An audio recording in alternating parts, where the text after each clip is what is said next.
You scroll through old photos at 2 a.m. Your chest tightens. That smile from 2016, that house you no longer live in, that person you no longer talk to, and suddenly, you're not here anymore. You're trapped in a memory you can't touch. Here's what nobody tells you.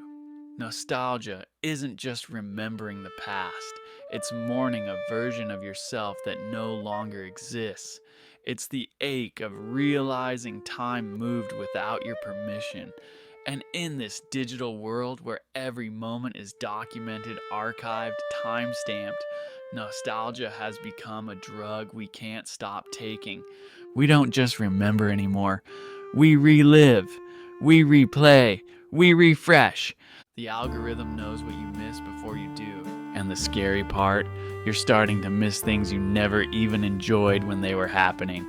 Welcome to the psychology of nostalgia in a world that won't let you forget.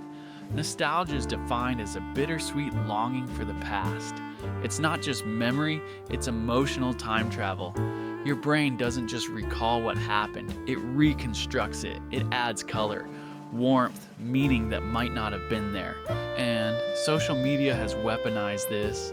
Every memories notification, every throwback algorithm, every old song that auto plays on your feed, they're not accidents. They're psychological triggers designed to keep you engaged, emotional, vulnerable. We used to stumble upon old photos in dusty boxes. Now they appear every morning on our phones like ghosts we never buried. The past is no longer past. It's present, permanent, performative. And we're the first generation living in both timelines at once, constantly comparing who we were to who we've become. This is why nostalgia feels different now. Heavier, more addictive, more dangerous. Why digital life accelerates nostalgia. Digital life doesn't just preserve memories, it breeds them. Think about it. You used to wait years to feel nostalgic. You had to physically distance yourself from moments, move cities, lose touch, grow older. Now, you feel nostalgic about last summer, last month, last week, because you've already seen it replayed, filtered, posted, archived, mourned. The speed of change in the digital world makes the past feel safer, simpler, more real. You change jobs every 2 years, relationships shift, friend groups dissolve, cities blur together, nothing feels stable. So your brain clings to what's already happened. It romanticizes the known, the finished, the safe. But here's the trick. The faster life moves, the less present you become.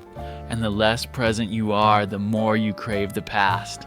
Nostalgia becomes a refuge, a pause button in a life that won't stop buffering.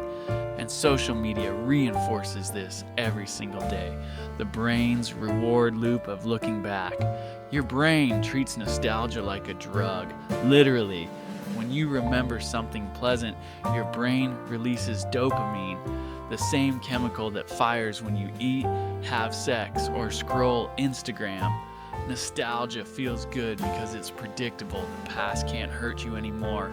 It's already survived, resolved, safe. So you return to it again and again. You re-watch old videos, scroll through camera rolls, listen to playlists from 2014. Each time your brain says, this is safe, this is known, this is home. But here's the problem. The more you live in memory, the less you invest in reality. Your brain starts comparing everything new to something old. Every date, every trip, every moment, and nothing measures up. Because memory is edited, compressed, idealized, reality is raw, unfinished, uncertain. So the loop tightens.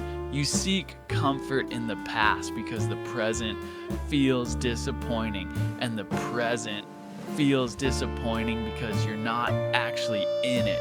You're haunted by a highlight reel. you can never recreate. Childhood memories versus adult screens.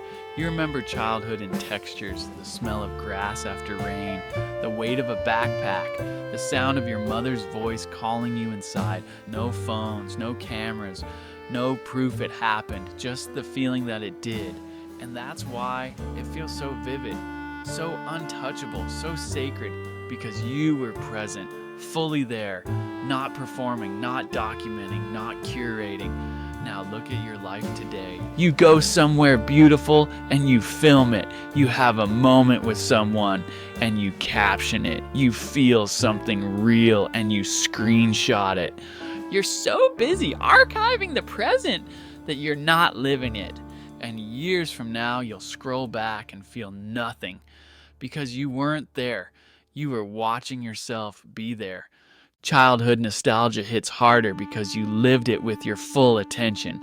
Adult life feels forgettable because you're living it through a lens. The irony?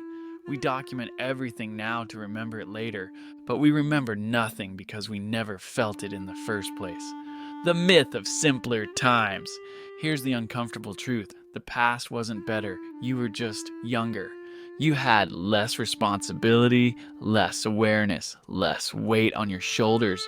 But your brain doesn't remember it that way. Like, it filters out the pain, the boredom, the confusion.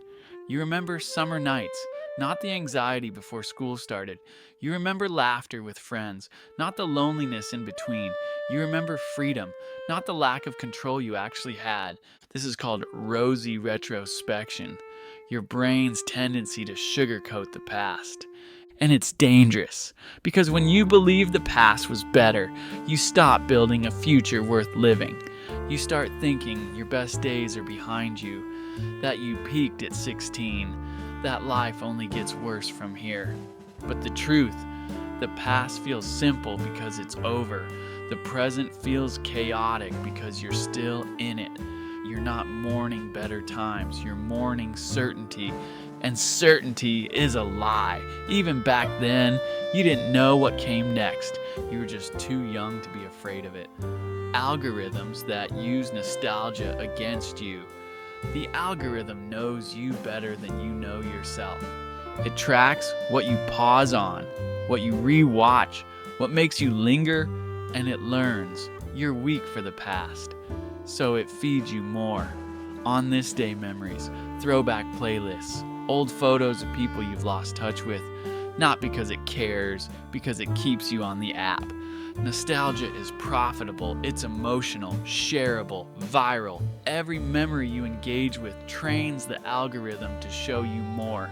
And every time you see more, you fall deeper into the past. You start believing your best moments are behind you, that life was better before, that you'll never feel that way again. This isn't accidental, it's engineered. Social media companies understand. A nostalgic user is a captive user, someone longing for what's gone, will keep scrolling, searching, hoping to feel it again. But you won't find the past on your phone, you'll only find the evidence that it's gone. And the longer you look, the less present you become. Nostalgia as emotional escape.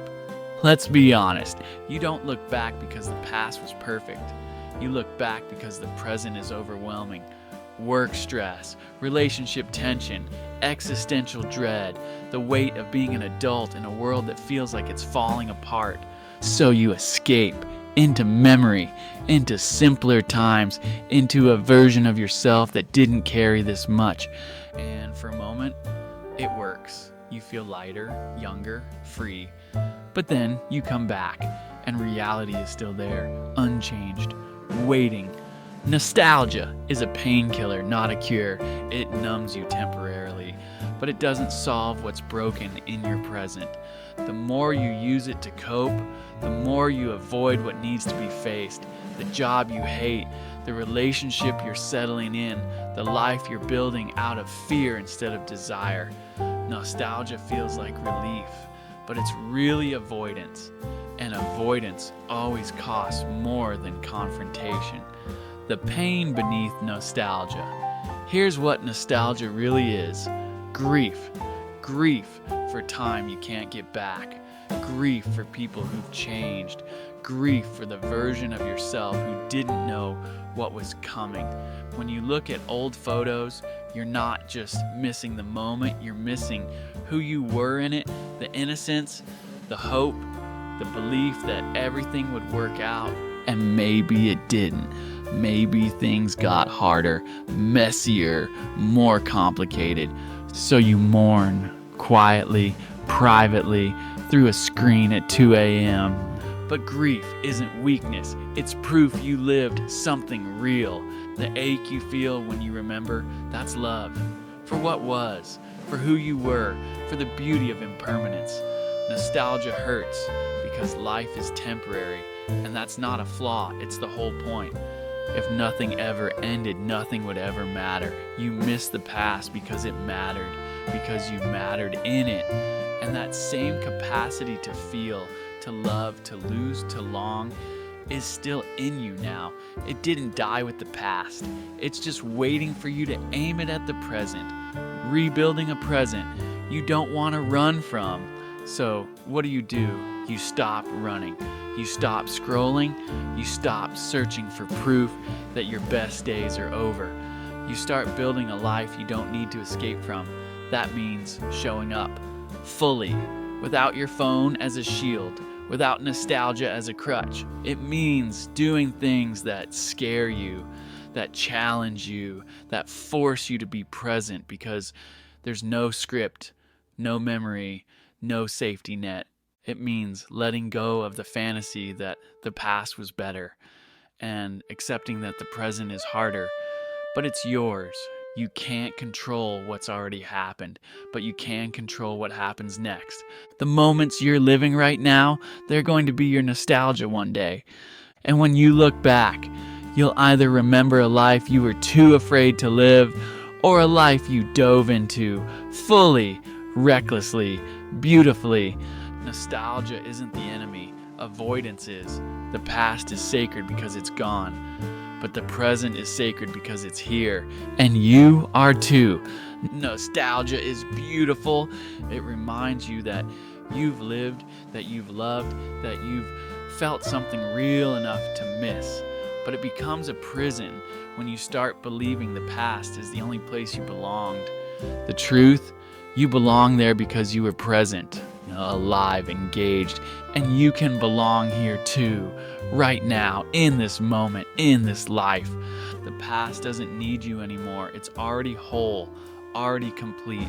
But the present does. It's unfinished, uncertain, waiting for you to shape it.